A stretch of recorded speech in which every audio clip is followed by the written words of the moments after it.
Halo teman-teman, kami dari kelompok 6 akan menjelaskan tentang audit terhadap siklus produksi. Sebelumnya, saya akan perkenalkan anggota tim, ada Indah, Rilin, Dian, dan Iris. Yuk, kita langsung saja simak penjelasan berikut ini. Nah, siklus produksi merujuk pada serangkaian kegiatan yang melibatkan perencanaan, pengadaan bahan baku, proses produksi, dan distribusi produk jadi. Hal ini mencakup langkah-langkah dari awal produksi hingga produk siap untuk dijual kepada pelanggan.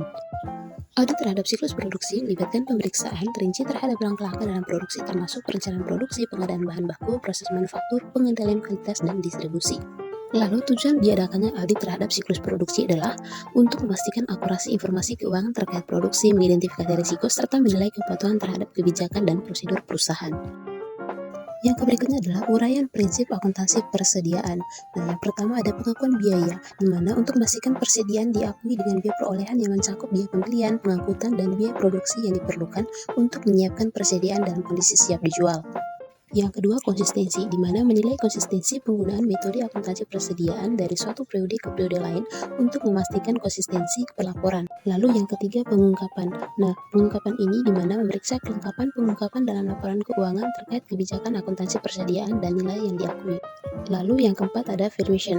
Nah, di mana di valuation ini adalah untuk mengonfirmasi bahwa nilai persediaan tercermin dengan benar, termasuk penilaian nilai realisasi dan penyisian nilai tidak berwujud jika diperlukan. Lalu yang terakhir adalah evaluasi sistem kontrol internal, di mana menilai efektivitas kontrol internal dalam siklus produksi untuk memastikan keandalan proses pencatatan dan pengendalian. Lalu yang berikutnya adalah tujuan pengujian substantif persediaan. Nah, tujuan pengujian substantif persediaan adalah untuk memastikan bahwa informasi persediaan yang disajikan dalam laporan keuangan adalah akurat, lengkap, dan sesuai dengan prinsip akuntansi yang berlaku. Hal ini melibatkan pemeriksaan mendalam terhadap keberadaan fisik persediaan, nilai, serta kelengkapan pengungkapan dalam laporan.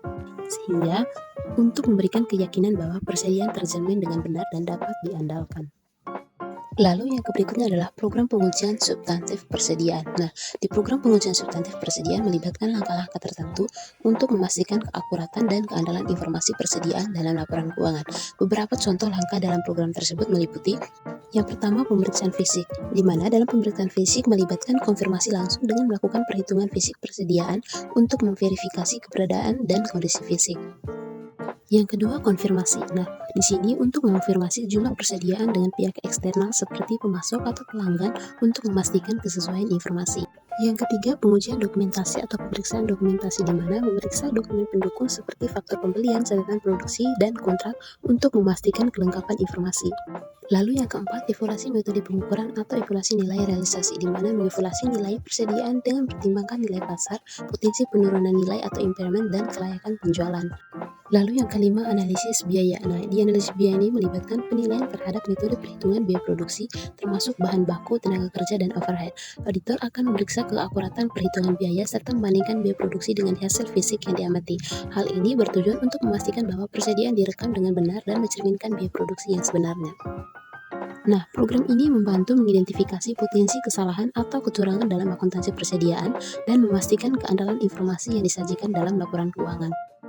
Nah, itu tadi audit siklus produksi teman-teman. Jadi dapat disimpulkan bahwa audit siklus produksi ini melibatkan evaluasi komprehensif terhadap kontrol internal, kepatuhan terhadap kebijakan perusahaan, dan akurasi pelaporan keuangan terkait produksi.